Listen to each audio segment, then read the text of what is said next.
আসসালামু আলাইকুম বন্ধুরা, আশা করি আপনারা সকলেই ভালো আছেন। মধুর আজানের ধ্বনিতে সমগ্র ধর্মপ্রাণ মুসলিমের হৃদয় আকুল হয়। যে মানুষটি সর্বপ্রথম এই পবিত্র আজান কণ্ঠধারণ করেছিলেন তার নাম হযরত বিলাল হাবশী রাদিয়াল্লাহু তাআলা আনহু, ইসলামের প্রথম মুয়াজ্জিন। আজ আমরা জানব তার জীবন কাহিনী সম্পর্কে, জানাবো ইসলামের জন্য অমৃত্যু লড়াই করে যাওয়া এক সাহসী যোদ্ধার কথা। হযরত বিলাল হাবশী রাদিয়াল্লাহু তাআলা আনহু ছিলেন একজন প্রসিদ্ধ সাহাবী, যিনি মসজিদে নববীর স্থায়ী মুয়াজ্জিনও ছিলেন। প্রথমে তিনি একজন জৈনিক কাফিরের গোলাম ছিলেন, পরে তিনি ইসলাম গ্রহণ করেন। এই কারণে তাকে নানা রকমের নির্যাতন করা হতো। মুসলমানদের প্রাণের শত্রু উমাইয়া ইবনে খলফ হযরত বিলাল হাবশী রাদিয়াল্লাহু তাআলা আনহুকে দ্বিপ্রহরের প্রখণ্ড গরমে মরুভূমির উত্তপ্ত বালুর উপর সোজা শোয়াইয়ে তার বুক মোবারকে একখানা প্রচণ্ড পাথর চাপিয়ে দিত, যেন তিনি নড়াচড়া করতে না পারেন।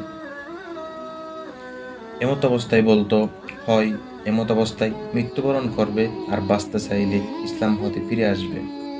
হযরত বিলাল হাবশী রাদিয়াল্লাহু তাআলা আনহু এমত অবস্থায় অনবরত আহাত আহাত শব্দ বলতে থাকতেন, যার সারমর্ম হলো আল্লাহ এক, মাবুদ এক, একজনই। কাফেরেরা রাতে শিকল বেঁধে বেত্রাঘাত করত।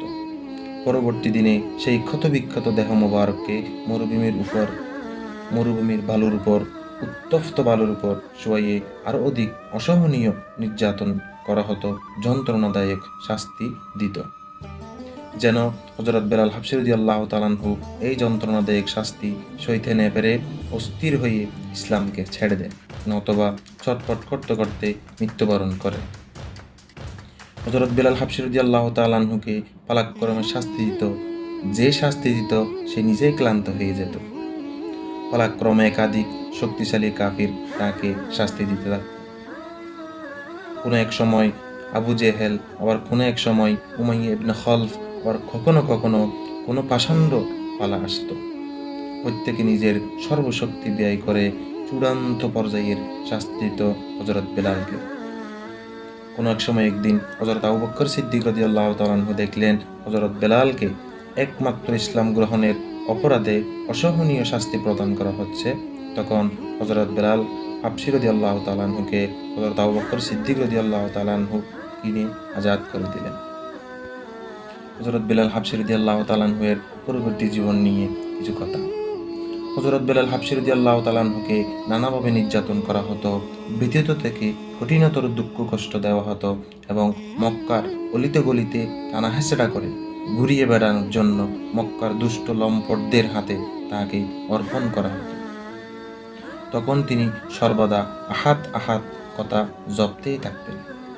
এর প্রতিদানে এই পরম সৌভাগ্যর অর্জন করেছিলেন যে তিনি নবী করিম সাল্লাল্লাহু আলাইহি ওয়াসাল্লামের দরবারে আজীবনের জন্য নামাজের মুয়াজ্জিন নিযুক্ত হয়েছিলেন। নবী করিম সাল্লাল্লাহু আলাইহি ওয়াসাল্লামের ইন্তেকালের পর মদিনা মুনাওয়ারা অবস্থান করা এবং নবী করিম সাল্লাল্লাহু আলাইহি ওয়াসাল্লামের স্থানকে শূন্য তার পক্ষে অসহ্য হয়ে দাঁড়িয়েছিলেন। তাই জীবনের অবশিষ্ট দিনও সময়গুলো জেহাদে অতিবাহিত করার জন্য ইচ্ছা করলেন। অতঃপর জেহাদে অংশগ্রহণের ইচ্ছায় বের হয়ে গেলেন তিনি। দীর্ঘদিন যাবৎ তিনি আর মদিনায় ফিরে আসেনি। একবার নবী করিম সাল্লাল্লাহু আলাইহি ওয়াসাল্লাম স্বপ্নযুগে তার সাথে সাক্ষাৎ লাভ করেন। হুজুর সাল্লাল্লাহু আলাইহি ওয়াসাল্লাম তাকে বললেন, ও হে আমার আদরের বেলাল, কত বড় জুলুমের কথা, তুমি একবারের জন্য আমার নিকট আসছো না। এরপর জাগ্রত হয়ে হযরত বেলাল মদিনা তৈয়বা নিজেই উপস্থিত হলেন। উপস্থিত হওয়ার সাথে সাথে নবী করিম সাল্লাল্লাহু আলাইহি ওয়াসাল্লামের দুই আদরের দুলাল হযরত হাসান রাদিয়াল্লাহু তাআলা আনহু, হযরত হুসাইন রাদিয়াল্লাহু তাআলা আনহু তাকে আজান দেওয়ার অনুরোধ জানালেন। এই অনুরোধ প্রত্যাখ্যান করার কোনো অবকাশ ছিল না।